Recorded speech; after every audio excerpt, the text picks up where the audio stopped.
नमस्कार, मैं प्रोफेसर अखिलेश कुमार अपने साथी श्री अमिताभ जोशी के साथ स्मार्ट इंडिया ग्लोबल ब्रेन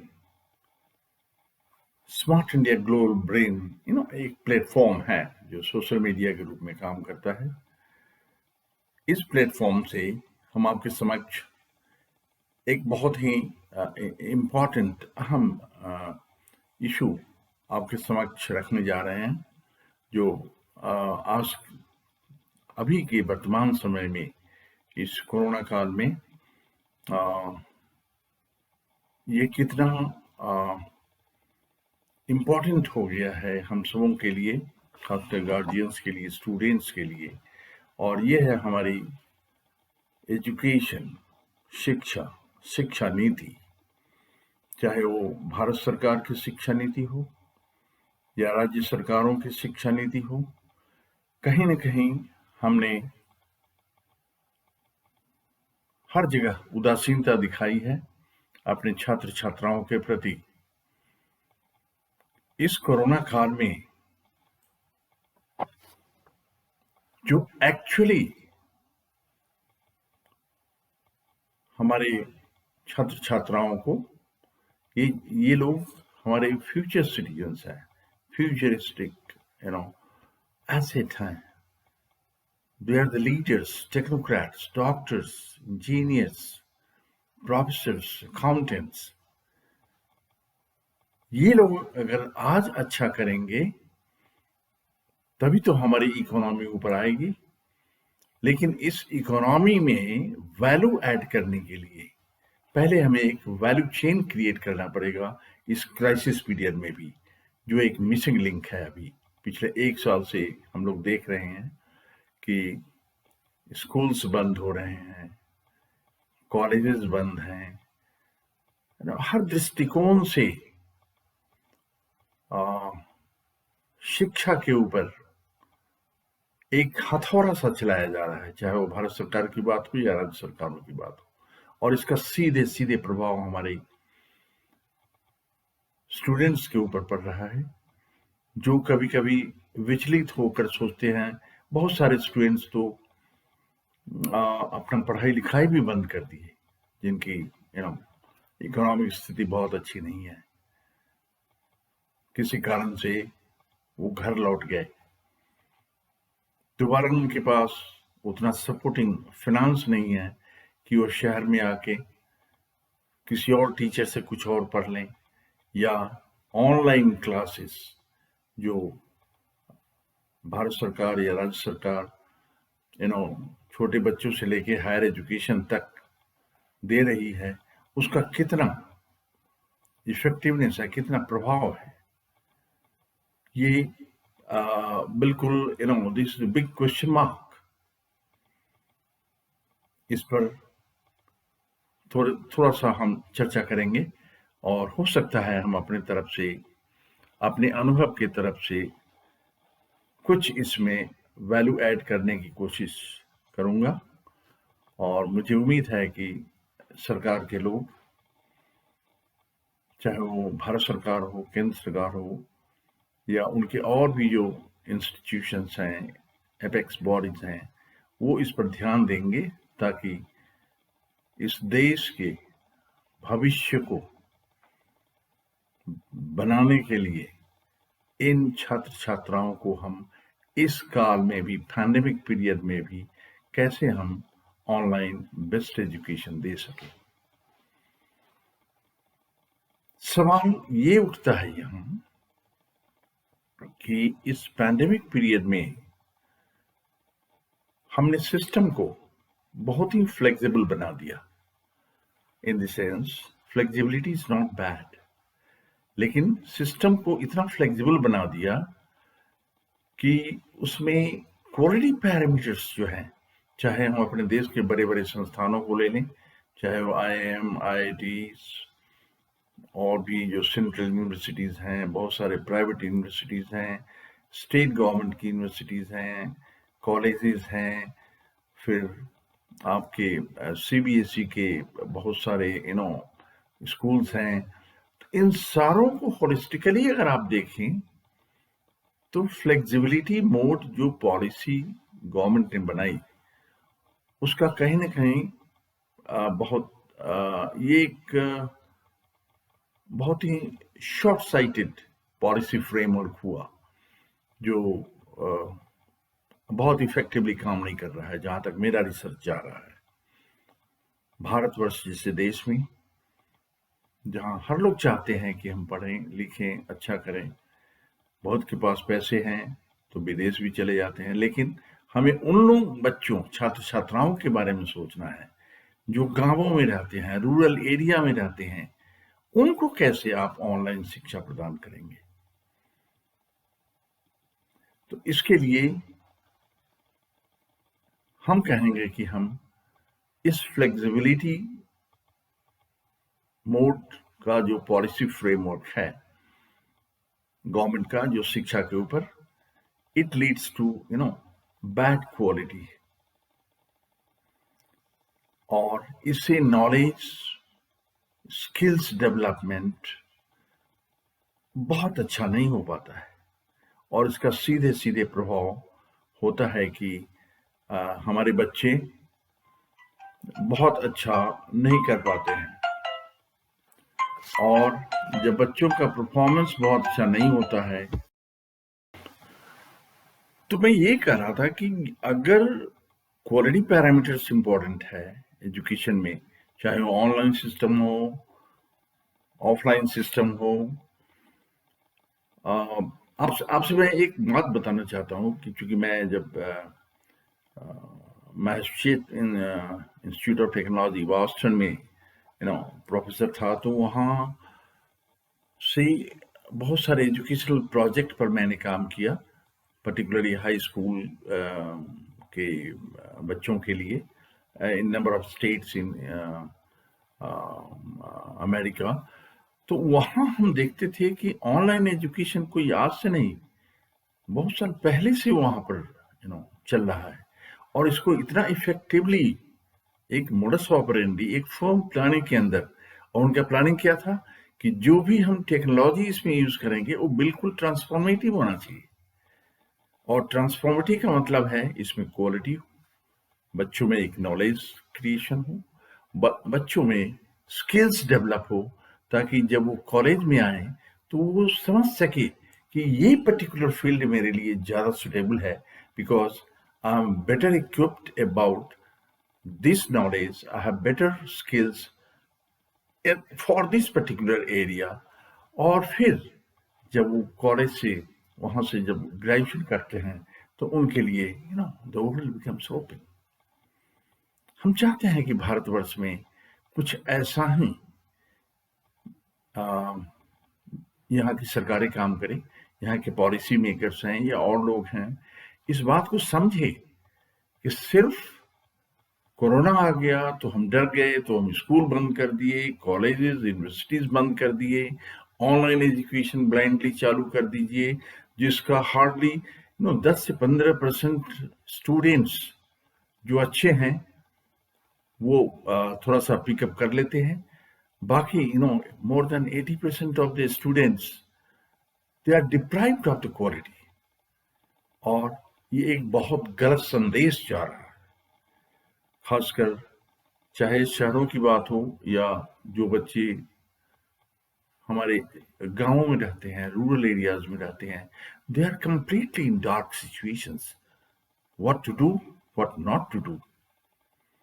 इसमें हम ये कहना चाहेंगे कि अभी आप देखिए, एक छोटा सा उदाहरण दे रहा हूं आपको, कि जब इंटरनेशनल रैंकिंग की बात है तो भारतवर्ष में, अभी मैंने पहले भी कहा, यहाँ हमारे देश की जो 4-5 संस्थाएं हैं जो टॉप 200 में रैंकिंग में भी अपना स्थान जो लास्ट ईयर इनका था उससे खिसक कर नीचे आ गए।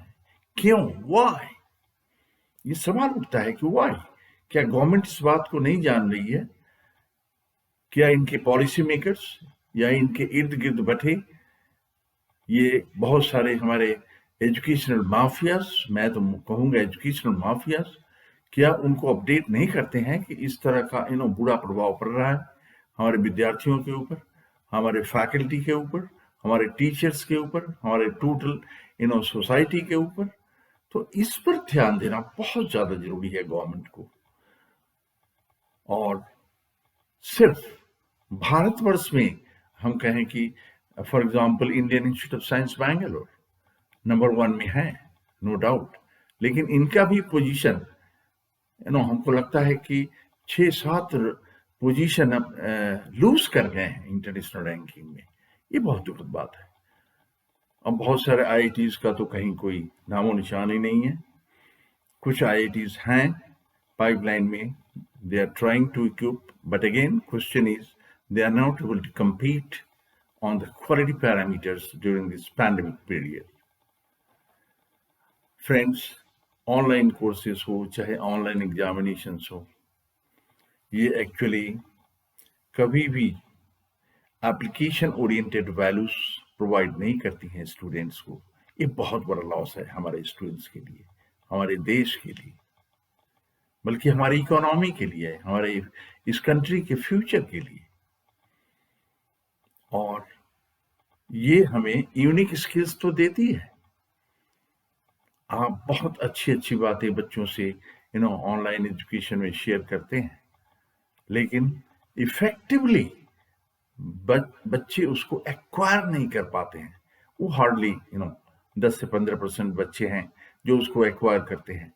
तो क्या इस 10 से 15% लॉट से हमारा देश एक इकोनॉमिक हब बनेगा या इकोनॉमिक पावर बनेगा, या हम कहें कि हम डेवलप्ड कंट्री बन पाएंगे? नहीं।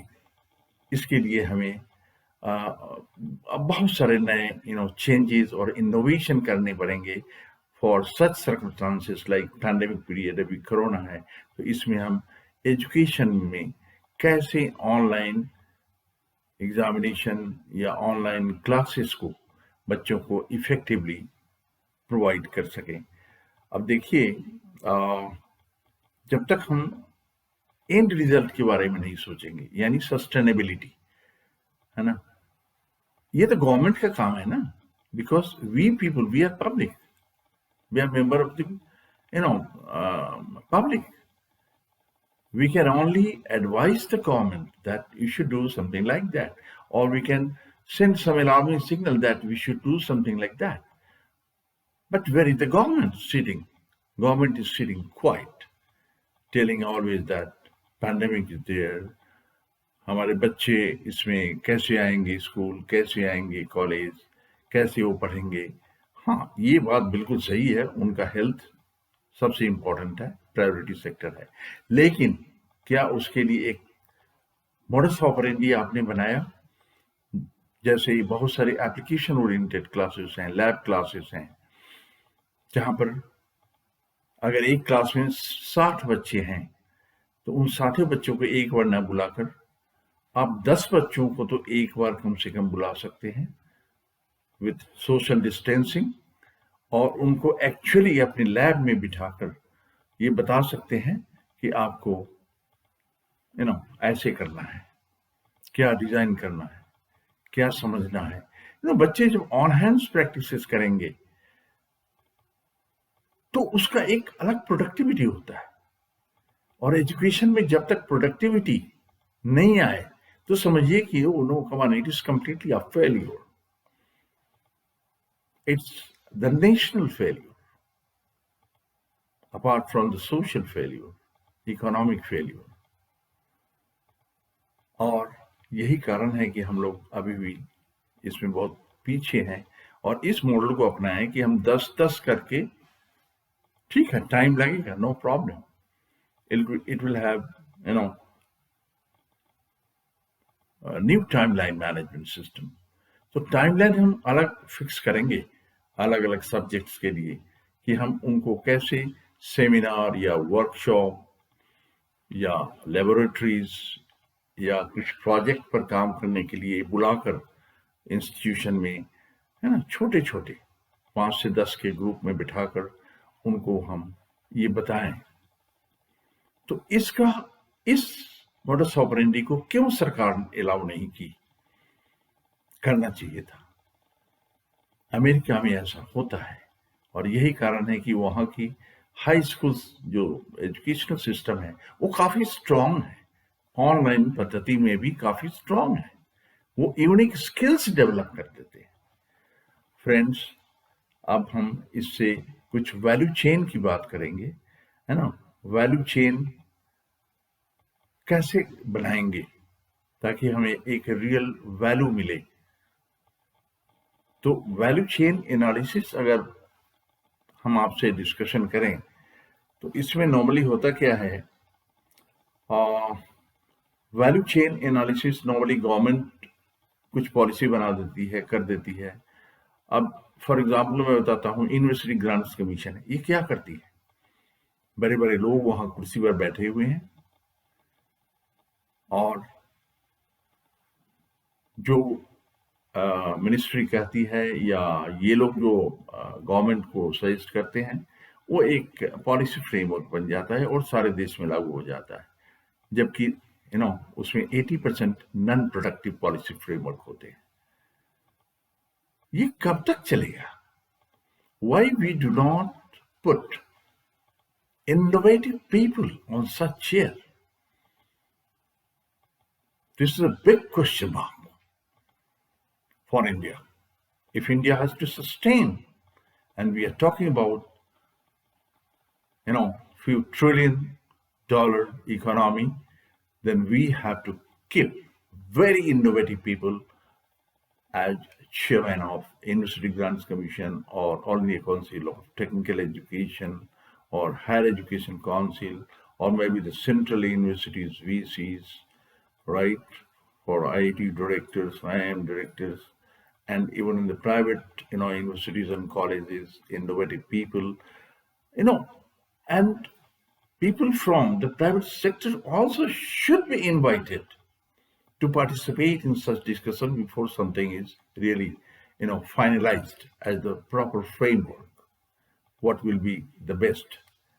हमारे स्टूडेंट्स के लिए सबसे अच्छा कौन सा होगा? इसमें हम ये कहना चाहेंगे कि स्किल्स डेवलपमेंट, सिर्फ एक पॉइंट को ले लें, अगर हम बच्चों में स्किल डेवलपमेंट का एक फर्म प्लानिंग करें और उसी को ऑनलाइन एजुकेशन में हम बच्चों को पढ़ाएं तो मेरे ख्याल से आई थिंक 80 to 90% हम लोग सक्सेसफुल रहेंगे।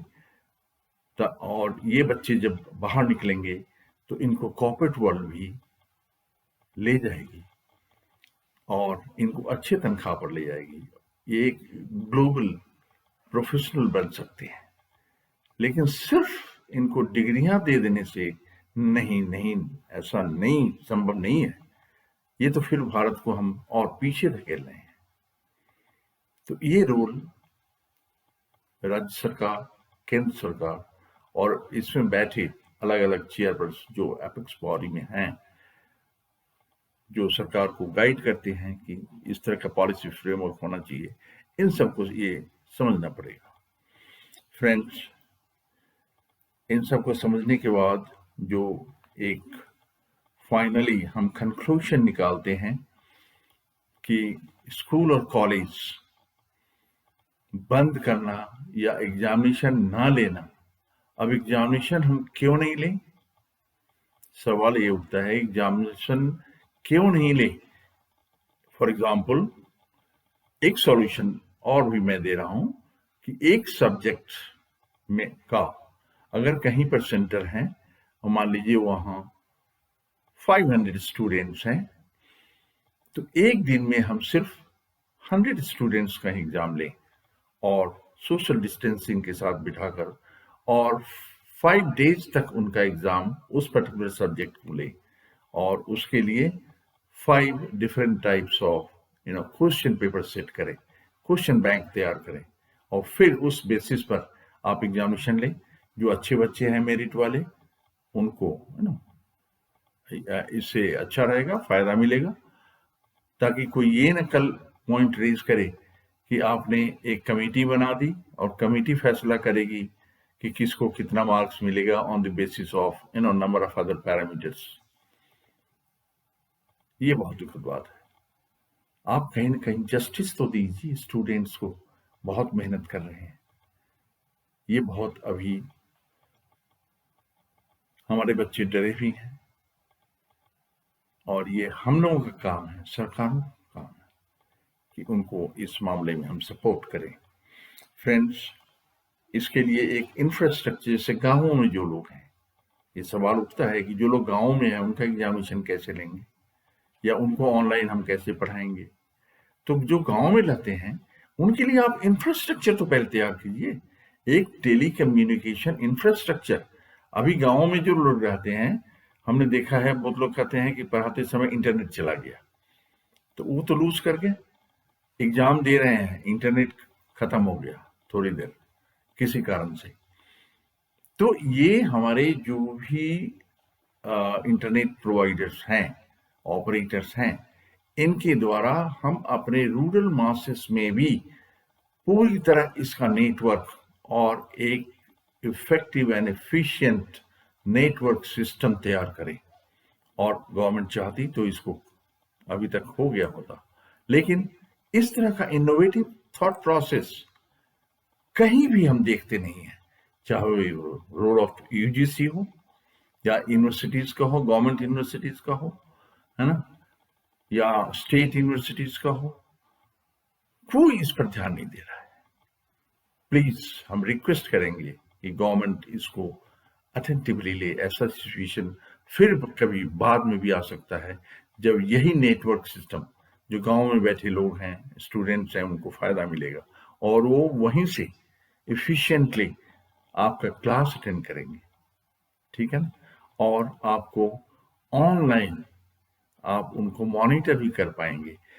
और इसके लिए बल्कि हम कहेंगे गवर्नमेंट को एक एक लैपटॉप का प्रोविजन सारे भारतवर्ष के इन स्टूडेंट्स को करें, चाहे वो बैंक फाइनेंस के द्वारा हो या फ्री हो या स्टेट गवर्नमेंट के द्वारा फ्री हो, ताकि ये बच्चे मोटिवेट होकर इस educational system, online educational teaching and learning में 100% पार्टिसिपेट करें। यहां चूंकि पार्टिसिपेशन ही नहीं है तो लर्निंग कहां से होगा, चाहे हम कितना भी बेहतरीन उनको स्टफ क्यों न दे दें। फ्रेंड्स, इसमें कुछ और पॉइंट्स थे, जैसे हम अभी तक इसके लिए कोई इकोनॉमिक स्केल जो खासकर हमें परफॉर्मेंस की तरफ इंडिकेट करता है, क्या सरकार आज तक सोची है कि क्या इकोनॉमी ऑफ स्केल होगा? ये डिफरेंट होना चाहिए फ्रॉम द प्रेजेंट सिस्टम। ये ऑनलाइन सिस्टम में economy scale must be a different modus operandi so that it should become productive for the students and for the country. दूसरी बात कि हम बेटर कैपेसिटी यूटिलाइजेशन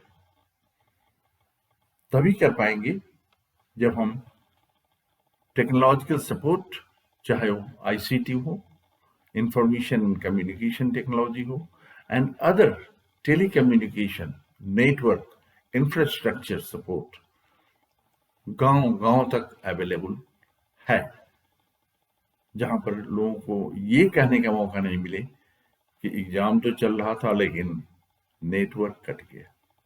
अब बताइए कितना बड़ा क्वेश्चन मार्क है हमारे ऊपर। 21वीं सदी के दूसरे दशक पार कर चुके हैं, तीसरे दशक में इंटर कर गए हैं और अब भी हमारे रूरल एरियाज में प्रॉपर इंटरनेट की व्यवस्था नहीं है, मोबाइल ऑपरेशंस प्रॉपर नहीं है, अगर है भी तो उसमें फैसिलिटीज नहीं है, मेंटेनेंस नहीं है। तो गवर्नमेंट को इस पर भी ध्यान देना पड़ेगा अगर एजुकेशन को स्ट्रॉन्ग करना है तो इसमें सारे में रोल आता है। फिर वही यूजीसी कैसे इसको लेती है, ये सारे प्रॉब्लम्स गवर्नमेंट के सामने इन लोगों का काम है रखना, सीबीएसई बोर्ड का काम है रखना। और कुछ बातें और like some technological failures happens, जो मैंने आपसे बात किया, इंटरनेट, रूरल एरिया सपोर्ट, इसको मजबूत करना है। Time management, timeline management and location management, ये बड़ा इंपॉर्टेंट है इस एजुकेशन में। और इसके लिए हमारे university, schools, and the factors of managing the entire affairs, ये सारे के सारे एक प्रॉपर पॉलिसी फ्रेमवर्क के अंदर काम करना चाहिए।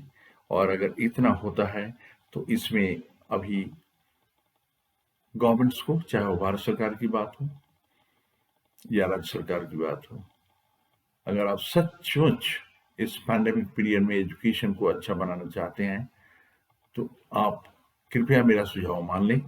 आप आईसीटी टूल्स को फुल्ली 100% इम्प्लीमेंट कराएं।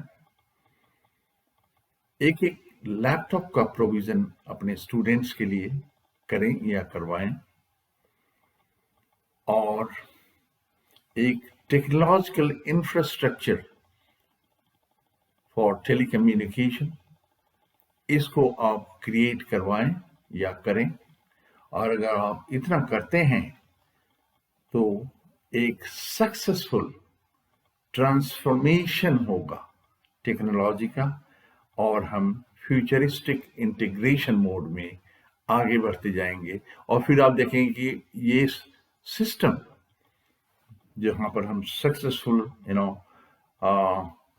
what we call in other language that success needs transformation technology and futuristic integration, अगर इतना हम करते हैं तो ये जो ऑनलाइन पद्धति है ये हमारे लिए एक बहुत बड़ा स्ट्रॉन्ग आर्म बन जाएगा। और कम खर्च में, कॉस्ट बिहेवियर, इकोनॉमी स्केल, इन सबको मेंटेन करते हुए कम खर्च में हम गांव में भी लोगों को वो सारे चीज प्रोवाइड कर सकते हैं by our different universities, different college, institutions, जो शहरों में रह के लोग पाते हैं। गांव के लोगों को डिप्राइव नहीं करें। Still our 70-75% of the population they stay in the villages. और अगर हम ग्रामीण लोगों को इसका फायदा नहीं दे पाएंगे तो ये सरकारों के लिए, पॉलिटिकल पार्टीज के लिए, ब्यूरोक्रेट्स के लिए, other those who are instrumental in policy framework, आप सबों के लिए एक बहुत बड़ा चैलेंज होगा। और जिसका परिणाम होगा आप ग्लोबल सस्टेनेबिलिटी से बहुत नीचे आ जाएंगे, और रैंकिंग भी आपके इंस्टीट्यूशंस का खराब होता चला जाएगा। तो परफॉर्मेंस ड्रिवन काम करने के लिए ICT, laptops and technology infrastructure create करें आप। और इन शब्दों के साथ मैं आज इतना कहना चाहूँगा कि भारतीय छात्रों में, छात्राओं में वो क्षमता है जो सब कुछ कर सकती हैं, लेकिन कहीं न कहीं उनको मार्गदर्शन तो हम सबों को करना ही पड़ेगा। बहुत बहुत धन्यवाद।